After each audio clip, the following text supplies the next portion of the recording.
தொழிலே தெரியாமல் நடுவில் வந்து உட்கார்ந்து கொண்டு என்ன செய்வது என்று புரியாமல் நீங்கள் விழித்து கொண்டிருக்கிறீர்கள் என்பதைத்தான் நான் தாவேக்கவினரை பார்த்து சொல்ல விரும்புகிறேன். அவருக்கு இதுதான் வேலை. திமுக இதுலேருந்து எஸ்கேப் ஆக பார்க்குது, விடக்கூடாது, அமுக்கு. இவங்க ஒரு பக்கம் அமுக்குறாங்க. பிஜேபி ஆகா சிக்குனாண்டா அமுக்கு, எம்பிக்கள் குழு அனுப்பு. அவங்கெல்லாம் ஸ்கோர் பண்ணிக்கிறாங்கன்றது நான் இதுதான் சொல்கிறேன். அவங்க ஸ்கோர் பண்ணிக்கிட்டு இருக்காங்க, நீங்கள் என்ன பண்ணுறீங்க? டிஃபென்ஸு கூட ஆடலையே நீங்கள். ஆதவர்ஜுனா ஏற்கனவே சொல்லியிருந்தாரு நாங்கள் எதிர்க்கட்சியாக செயல்படுவோம் அப்படின்னு. ஒரு எதிர்க்கட்சிகள் போல பிஜேபியும் அதிமுகவும் இன்னைக்கு செயல்படுது. அப்போ நீங்கள் சொன்ன செயல்பாடு அப்படிங்கிறது என்ன? அங்கிள் ஸ்டாலின் அங்கிள் அப்படின்னு அங்கே இங்கே சோஷியல் மீடியாவில் எழுதுறதா? இதுதான் செயல்பாடுன்னு நினச்சிட்டு இருக்காங்க. அவங்க எதிர்க்கட்சியாக செயல்படுறாங்க. நீங்கள் எதிர்க்கட்சியாக செயல்படுறது இருக்கட்டும், ஒரு கட்சியாக செயல்படுங்கன்றாங்க. ரசிகர் மன்றமாக செயல்பட்டுட்டு இருக்கீங்க. இன்னும் ரசிகர் மன்ற பேட்டர்னில் இருக்கீங்க. ஒரு படம் ரிலீஸ் ஆகுதுன்னா ஏதாவது ஒரு தேட்டருக்கு ஹீரோவை கொண்டு வந்து காமிச்சிட்டு போயிடுறது. இவ்வளோ தான் ரசிகர் மன்ற நிர்வாகிக்கு தெரியும். கரெக்டா? அரசியல் அதுக்கு என்ன தெரியும்? அவன் எங்கே நவுறான், நம்ம திருப்பி அடிச்சு அங்கே போய் அவனை லாக் பண்ணணுன்ட்டு பண்ணுறாங்களா? கட்சி தலைமை அனுமதி இல்லாமல் எந்த அதிமுக பிரமுகர்களும் பத்திரிகையாளர்களை சந்திக்கக்கூடாது. ஆர்பி உதயகுமார் பேசினதாகட்டும், எம்ஆர் விஜயபாஸ்கர் பேசினதாகட்டும் அனுமதி வாங்கணும். பேசு. இன்பதோட பேசுனது பேசு. இந்த ஜனவரி மாதம் லெட்ரு அனுமதி மறுத்தாங்களா வேலுச்சாம்பரத்தில், ரிலீஸ் பண்ணு. பயப்படுது திமுக, தெரியுதா? இன்னொரு விவகாரத்தையும் சொல்லியிருக்காரு சார் இன்பதுரை. டிஜிபியே இங்கே இல்லாதது தான் இதுக்கு ஒரு காரணம் சொல்கிறாரா? எப்படி மடக்குறாங்களா? நீங்கள் ஒரு போலீஸை பற்றி கூட பேசுறதுக்கு பயப்படுறீங்க, டிஜிபியை பற்றி நீங்கள் எப்படி பேசுவீங்க சார்? சார் நேற்று சொல்லியிருந்தோம் நாங்கள் கூட கைதாகலாம் அப்படின்னு சொல்லிட்டு. அதுக்கு வாய்ப்பு இருக்குது, லைஃப் த்ரெட் இருக்குது. இன்றைக்கி நம்ம இறங்கி வெளியே போனால் உயிரோட இருப்போமான்றதுக்கு கன்ஃபர்மேஷன் கிடையாது. வீட்டிலேருந்து கிளம்பி வந்தால் அதே நிலமை தான். அப்படி இருக்கும்போது நாம் ஏன் சார் பேசுகிறோம்? ஒரு 30,000 ரூபாய் நம்ம 3 பேர்கிட்டயும் மாதம் கிடச்சிதுன்னா இருந்துச்சுன்னா நம்ம உயிரோட வாழ்ந்துட முடியாது, சந்தோஷமாக வாழ்ந்துட முடியாது, நிம்மதியாக ஏதாவது வேலை பார்த்துட்டு இருக்கலாம். இல்லை டிஜிபி விவகாரத்தை தொடாமல் நம்மளால் பேச முடியாது. தாராளமாக பேசலாமானது. இப்போதே நாம் இந்த ஒரு வார காலமாக விஜய் 40 பேரை கொன்று விட்டார்னு பேசணும், கொண்டாடி இருப்பாங்க. ஒருவேளை கவர்மெண்ட் மாதிரி அதிமுக வந்துச்சுன்னா பழனிசாமியை போன்ற சிறந்தவர் இல்லை, நல்லவர் இல்லைன்னு இப்படி பேசி படைப்பை ஓட்டுபவர்கள் இருக்கிறார்கள், நிறைய பேர் இருக்காங்க. 10 வருஷம் ஏடிஎம்கே ஆட்சியில் நல்லா சம்பாதிச்சுட்டு 5 வருஷமாக திமுகவுக்கு ஊதுகுடலாக இருக்கும் பத்திரிகையாளர்களே எனக்கு தெரியும்.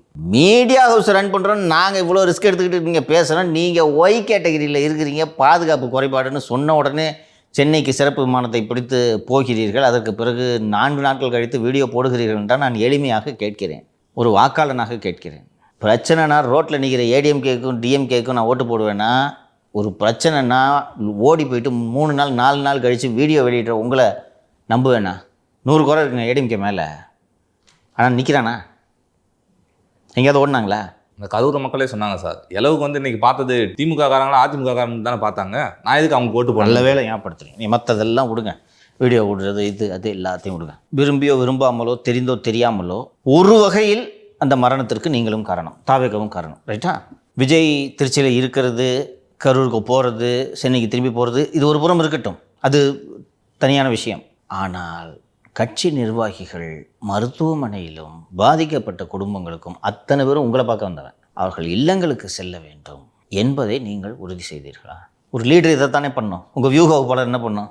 இந்த மாவட்ட செயலர் எங்கேயா அனுப்பு. எவ்வளவு நேக்காக வேலை செய்கிறாங்க. அங்கேருந்து சிறப்பு விமானத்தில் சின்னவர் வந்தார் அல்லவா? அந்த அரசு கொடுக்க வேண்டிய 10 லட்சம் ரூபாய் நிதியை ஏன் சின்னவரிடம் கொடுக்கவில்லை? சின்னவர் மூலமாக குடும்பத்தினருக்கு கொடுத்துருக்கலாம் அல்லவா? ஆமாம், ஏன் சார்? மறுநாள் பூரா பயம். எங்கேயாவது எல்லாம் பூரா விஜய் கட்சிக்காரங்கல்ல, எங்கேயாவது இளவு வீட்டில் என்ன நீ கொடுக்குற, நான் தேவையில்லை உன் காசு வேணாம் போன ஏதாவது பண்ணி கேமரா முன்னாடி ரெக்கார்ட் ஆயிடுச்சுன்னா? ஆமாம் ஆமாம் ஆமாம் ஆமாம். அதுக்காக பஞ்சாயத்துக்கென்றே வைத்திருக்கக்கூடிய பஞ்சாயத்து தலைவர் தான் திருமதி கனிமொழி. எங்கே இது மாதிரி துக்க நிகழ்ச்சினாலும் அவங்கள பஞ்சாயத்து என்றால் போங்க கூப்பிடுங்க, அவசரமாக வரணுமான்னு. ஆமாம் வாமா, உன் மேலே நான் ரொம்ப பிரியமாக இருக்கேன், அதுக்கு தான் உனக்கு அறிவாளத்தில் சீட்லாம் கொடுத்துருக்கேன் வாமா அப்படின்னு சொல்லி அனுப்பி போன உடனே அவங்க போய் ஒரு 5 நிமிஷம் 10 லட்ச ரூபா செக்கை கொடுத்தாங்களா? இப்போ நீங்கள் 20 லட்ச ரூபா கொடுத்துருக்கீங்க. எல்லோரையும் விட அதிகமான நிதியை நீங்கள் தானே அளித்திருக்கிறீர்கள். இதை உங்கள் கட்சி நிர்வாகி நேரம் போய் நேராக கொடுத்துருக்க வேணாமா? ஏன் சார் புஷி ஆனந்தோ ஆதவோ போகலை?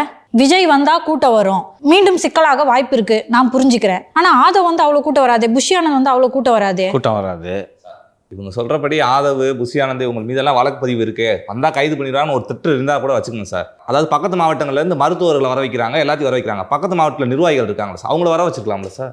நீயே போகணும்ப்பா. என்ன பாலியல் வழக்குலையா கைதாக போகிற? ஊருக்கே எல்லாருக்கும் தெரியுது நான் நிதி உதவி கொடுக்க போன இடத்தில் கைதானா இன்னும் சந்தோஷம்யா.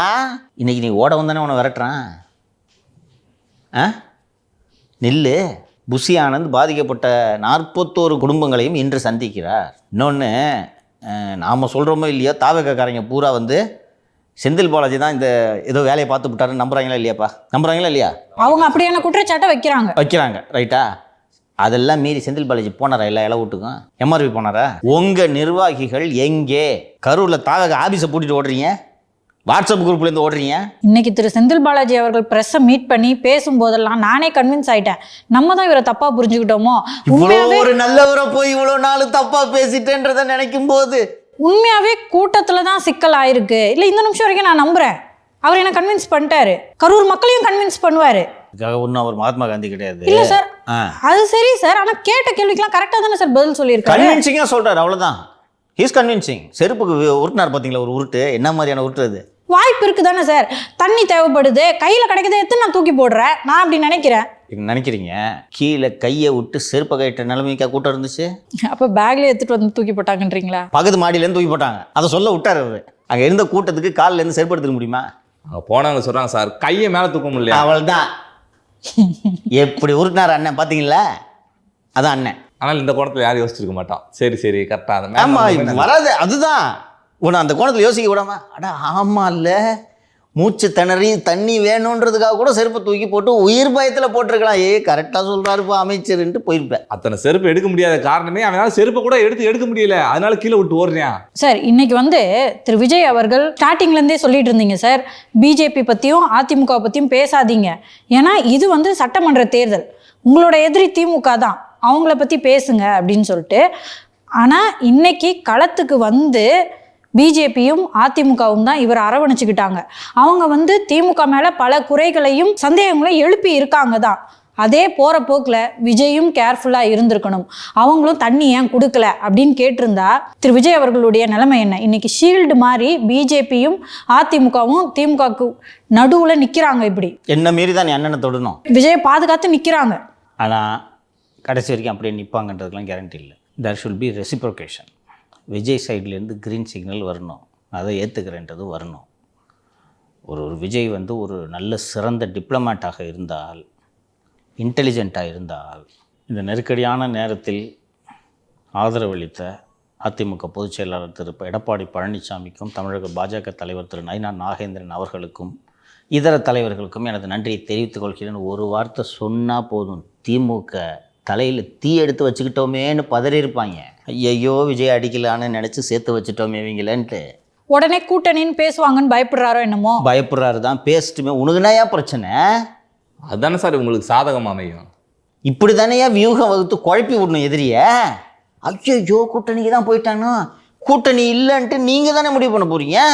ஜனவரி மாதம் கூட்டணி இல்லை பாஸ் அப்படின்ட்டு போயிடுங்க நீங்கள். இப்போ குழப்பி விடுறதுனால ஏதாவது நஷ்டமா? விஜய்க்கு நஷ்டமா? லாபம்தான். அதிமுக பாஜகவுக்கு நஷ்டமா? இன்னும் சொல்ல போனால் அவங்களுக்கு தான் நஷ்டம். வருவாரா மாட்டாரான்ட்டு யோசிச்சுக்கிட்டே இருக்கணும். உங்களுக்கு நஷ்டமா இதனால? ஆனால் இதை சொல்கிறதுனால திமுகவுக்கு எவ்வளோ குழப்பம் ஏற்படும். குறைஞ்சது will they not back off? குறைஞ்சபட்சம் ஐயோ என்னையா மாதிரி போயிடுவான் போல இருக்கு, சரி ஊடியா அந்த புஷி நிர்மல்குமார்லாம் தேடுறதுக்கு அமைச்ச தனிப்பட்ட கலையா கலைச்சிட்டு போங்க. இது நடக்குமா? குறைஞ்சபட்சம் நீங்கள் சொன்ன மாதிரி அவர் வந்து பேசிட்டாருன்னு வச்சுக்கோங்க, அங்கே இருக்க மாவட்ட செயலாளர்கள்லாம் மு.க. ஸ்டாலின் அவர்களாக இருக்கட்டும், உதயநிதி அவர்களாக இருக்கட்டும், பிரச்சாரம் பண்ண வந்தாங்கன்னு வச்சுக்க, இந்த வாட்டி தோக்கத்தையும் போகிறோம், எதுக்கு காசு எடுக்க மாட்டாங்க. இதெல்லாம் நடக்கும்னு வச்சுக்கோ. அவங்கள காப்பாற்றணுன்ற எண்ணம் உங்களுக்கு இல்லைல்ல, பஞ்ச் டயலாக் பேசுகிறீங்க. நீங்கள் ஒய் செக்யூரிட்டியில் வீட்லேயும் ஆஃபீஸ்லேயும் உட்காந்துருக்கீங்க. இவங்களுக்கு நன்றி சொல்வதன் மூலமாக உங்கள் களத்தில் இருக்க தாவேகா நிர்வாகிகள் சேஃபாக ஃபீல் பண்ணுவாங்கல்ல? ஃபீல் பண்ணுவாங்க. அங்கே லோக்கலில் இந்த மாதிரி ஏதாவது இவங்களுக்கு பஞ்சாயத்து வந்துச்சுன்னா அதிமுக பாஜக தொண்டன் போய் அவங்கள காப்பாற்றுவான், உதவி செய்வான். குறைந்தபட்சம் நான் இவர்களை யாரையும் அரவணைக்க மாட்டேன் என்று சொல்வதன் மூலம் உங்கள் தாவேக தொண்டர்களை தனிமைப்படுத்துகிறீர்கள். ஒரு விஷயத்தை புரிஞ்சுக்குங்க. அதிமுக திமுக பாஜக கூட சொல்லலாம், தொண்டர்கள் போல பக்குவமடைந்த அரசியல்வாதிகள் கிடையாது தாவேக தொண்டர்கள், சின்ன பசங்க. அதனால தான் வாட்ஸ்அப் குரூப் போட்டு வெளில போகிறான். புரியுதா? நீ மிரட்டி ஏடிஎம்கே பிஜேபிக்காரனை வாட்ஸ்அப் குரூப் போட்டு வெளில இப்போ பார்ப்போம். நீ மிரட்டு ஃபஸ்ட்டு, போடாத கேஸாக. இன்னும் கரூர் எடுத்துக்கேன். அண்ணன் செந்தில் பாலாஜியால் ஒவ்வொருத்தர் மேலே 6 கேஸ் இருக்குன்னு சொல்லிட்டு அன்றைக்கி சொன்னாங்கல்ல, என்ன கட்சி காண போச்சா? ஆனால் ஒரு இன்சிடெண்ட்டுக்கு நீங்கள் ஆஃபீஸை பூட்டுறீங்க சார் கரூரில். அங்கே இவ்வளோ கேஸ் வாங்கிக்கிட்டு குண்டாசை வாங்கிக்கிட்டு செந்தில் பாலாஜிக்கு எதிராக அரசியல் பண்ணிகிட்டு இருக்கான் அதிமுக தொண்டை உங்களுங்க. இப்போது அவன் பக்குவமாகிற வரைக்கும் அவன் சர்வைவ் ஆகணும்ல, அதுக்கு நீ என்ன உதவி என்ன வியூகம் வைக்கிறீங்க? பேர் சொல்ல மாட்டீங்க அதிமுகன்னு, என்ன கூட்டணி பேசினா பேசிட்டுமேயா நான் கேட்குறேன், பேசினா என்ன? இன்னொன்று, இது போன்ற குழப்பமான சிக்னல்ஸில் களத்தில் வந்து அனுப்பி விட்டுக்கிட்டே இருக்கணும். போகிறது இதானேப்பா ஃபஸ்ட்டு கல்ஃப் வார்னு நினைக்கிறேன். ஃபஸ்ட்டு கல்ஃப் வார் சதாம் ஹுசேன் குவைத்தை பிடிக்கிறதுன்னு முடிவெடுத்த பிறகு எப்படி அமெரிக்கா வரும்ன்றது தெரியும். டெசர்ட்டு ஃபுல்லாக டேங்க்கு, பெரிய பெரிய டேங்க்கு தெர்மகோலை செஞ்சு வச்சுட்டா இப்படி அமெரிக்கா வந்து தொக்க மாட்டுச்சுன்னு மொத்தமாக குண்டை போட்டு இருக்கும்போது இங்கிட்டு இருந்து புது டேங்க்லாம் கிளம்பி போட்டிக்குது, மிரண்டாங்க. இது எல்லா காலத்திலும் வரலாறு நெடுக இந்த போர் தந்திரங்கள் இருந்திருக்கின்றன. அது மாதிரி தான் நீங்கள் கூட்டணி போல இருக்குன்னு சொன்ன எழுதி வச்சுக்க, ஒன்றுக்கு போயிடுவாங்க திமுகவில். ஐயோயோ சேர்த்து வச்சிட்டோமே, கொஞ்சம் யோசிச்சு பாருங்கள். திமுக ஆங்கிலேருந்து ஐயோ இவங்க எல்லாம் பிரித்து விடலான்னு பார்த்தா நம்மளே ஒன்றா சேர்த்துட்டோமேன்னு அப்படி தான் நினைப்பாங்க.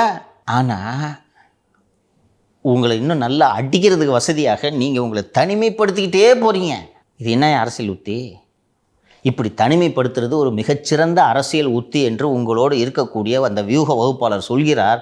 நீங்களும் அதை கேட்கிறீர்கள் என்றால் உங்கள் அரசியல் எதிர்காலம் என்ன என்பதை நீங்களே யோசித்துக் கொள்ளுங்கள். அவ்வளோதான். திரு விஜய் சொல்கிறாரு, என்ன தொடுங்க, என்னை சுற்றி இருக்கிறது உங்களை தொடாதீங்க அப்படின்னு சொல்கிறாருன்னு நினைக்கிறேன். நீங்கள் அப்படி சொல்கிறதுனால தொடாமல் இருந்துருவாங்களா? எப்படி தொடாமல் இருப்பாங்க? உங்களை தொட வேண்டாம், சம்மன் கொடுப்பாங்க. கரூர் டவுன் போலீஸ் ஸ்டேஷனில் சம்மன் கொடுப்பாங்கம்மா, விசாரணைக்கு போகாமல் இருந்துருவீங்களா? போய்த்தானே ஆகணும். நேஷ்னல் ஹியூமன் ரைட்ஸ் கமிஷன்லேருந்து சம்மன் வரும், போகாமல் இருப்பீங்களா? பெண்கள் இறந்துருக்காங்கல்ல, தேசிய மகளிர் ஆணையத்திலேருந்து சம்மன் வரும், போகாமல் இருப்பீங்களா? சில்ட்ரன் இறந்துருக்காங்களா, நேஷ்னல் கமிஷன் ஃபார் சில்ட்ரன்லேருந்து சம்மன் வரும், போகாமல் இருந்துருவீங்களா? தொடு பார்க்கலான்னு தான் நீங்கள் சொன்னீங்க, தொடுவாங்க, பார்க்கலாமா? அவர் என்ன தைரியத்தில் சொன்னார்னா ஒய் பிரிவு பாதுகாப்பு இருக்குது. தொட முடியாத தூரத்தில் எல்லாம் அவர் இல்லை. ஃபஸ்ட்டு ஒரு 4 பிரச்சார கூட்டத்துக்கு போன பிறகு அடுத்த முதலமைச்சர் நான் தான்ற எண்ணத்தில் தானே அவர்கள் இருந்தார்கள் அத்தனை பேரும். ராதவர்ஜனா சொல்லியிருக்கிறார், ஜனவரி வரை காத்திருங்கள், எல்லா கட்சியும் வந்து காலில் விழும் பாருங்கன்னு சொன்னாங்க. இன்னும் யார் காலில் விழுறது? அவங்களுக்கு அந்த நினைப்பு இருந்துச்சு.